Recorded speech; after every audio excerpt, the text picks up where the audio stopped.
Les habitants de Jérusalem, un esprit de grâce et de discipline, je répandrai sur la maison de David. Et sur les habitants de Jérusalem, un esprit de grâce et de supplication. L'esprit de grâce, c'est Dieu qui va les reprendre ce soir. Et quand Dieu va répandre cet esprit de grâce, alors vous tournerez les regards vers lui. Je dis, ils plairont sur lui comme on plaît sur un fils unique. Ils plairont amèrement sur lui comme on plaît sur un fils premier-né. Maintenant, écoutez ce que Frère m'a dit là-bas. Est-ce que vous êtes là, mes amis? Écoutez maintenant ce que le prophète dit. Là, je vais lire ça en prie. Tournez les regards vers Jésus. Prêchez le 29, 12 à 69. Écoutez ce que Frère Branham a dit. Je serai au paragraphe 193. Frère Branham a dit, oh Seigneur Jésus. Il dit 193.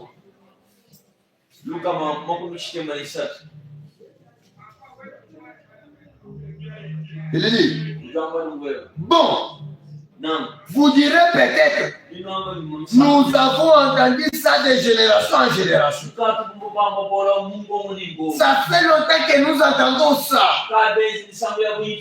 C'est vrai que vous avez toujours entendu cela.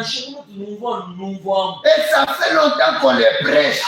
Beaucoup de ministres ont pris ces mêmes textes de la Bible et ils ont prêché cela. Mais voici la chose que je voudrais vous demander ce soir. Dans ces prochaines minutes, mais quand vous regardez, Amen, peut-être vous dites, on nous a toujours prêché. Tournez les regards vers Jésus. Regardez seulement Jésus. Regardez au moins du calvaire. Regardez seulement au travail que Jésus avait déjà fait. Frère Branham a dit, là il y a une question que vous devez aussi vous poser. Il dit, quand vous regardez, la question c'est, que voyez-vous?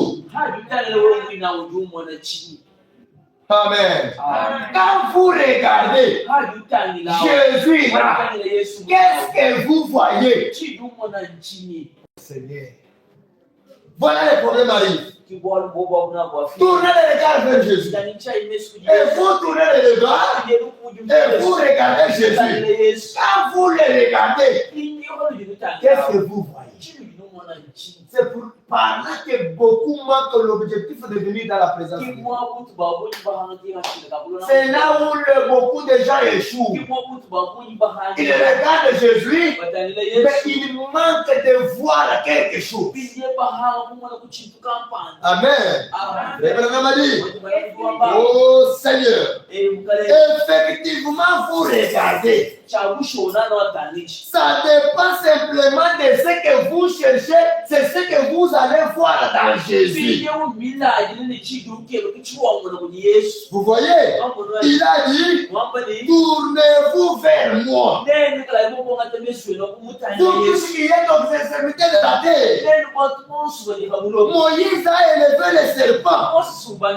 Et quiconque regardait était guéri. Amen.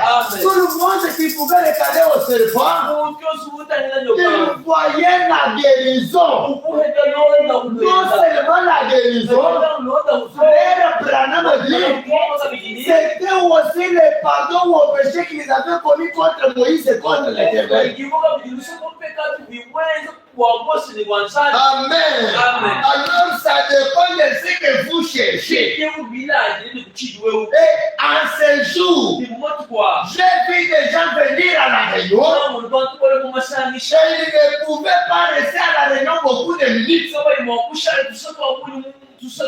C'est tout ce qu'ils pouvaient supporter. Voyez-vous,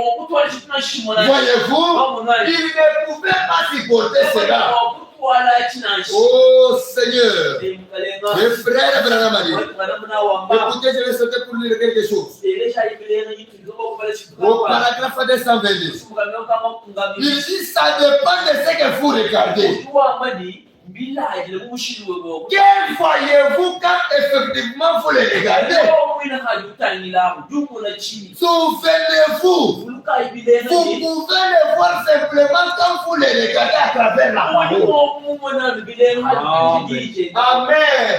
Quand vous regardez Jésus au travers de sa parole, alors vous allez voir qui il est et vous allez voir qui il a pour vous. Amen. C'est seulement quand vous allez les regarder au travers de la parole, pas au travers de vos pensées, pas au travers de vos capacités, mais vous allez les regarder au travers de sa parole. En d'autres termes, qui est Jésus? Il est la parole. Et qu'est-ce que la parole dit pour mon problème? Pour quelqu'un qui est malade, il est l'éternel, qui guérit de toutes les maladies. Et sans ce réfléchir, nous avons été guéris. Regardez Jésus au travers de cette parole-là. Alors votre problème trouvera effectivement la solution. Pouvez le regarder Jésus.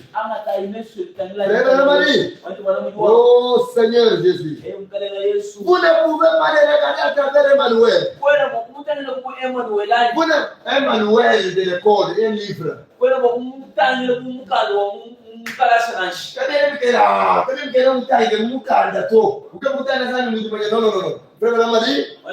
ne pouvez pas le regarder à travers le credo. Vous verrez 2 ou 3 dieux si vous les regardez comme ça. Et tous les restes dans ce credo-là. Mais regardez-les à travers la parole. Et vous verrez qu'il est Emmanuel. Et l'Emmanuel signifie Dieu parmi nous. Quand vous les regardez au travers de la parole, vous allez comprendre qu'il est le même hier, aujourd'hui et éternellement.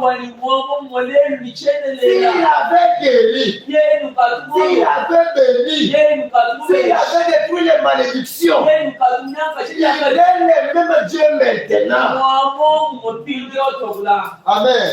C'est la vérité. Ne fais révolter quelqu'un dans l'esprit. Il y a de ces gens-là, ils marchent, vous voyez qu'ils marchent, mais sa vie est surveillée. Il ne peut rien faire. Donc lui, quand il veut évoluer, dès que les caméras là le fixent, directement on les ramène. S'il y a de ces gens-là, il ne peut pas faire 1 semaine, 2 semaines sans tomber malade. Il y a de ces gens-là qui marchent étant déjà dans les malédictions. Mon frère et ma soeur, ce soir, nous avons un seul lieu où nous allons déposer toutes les malédictions. C'est au pied du roi Jésus-Christ. Amen. Frère Madi. Oh, il est Emmanuel. Dieu fait chair parmi nous.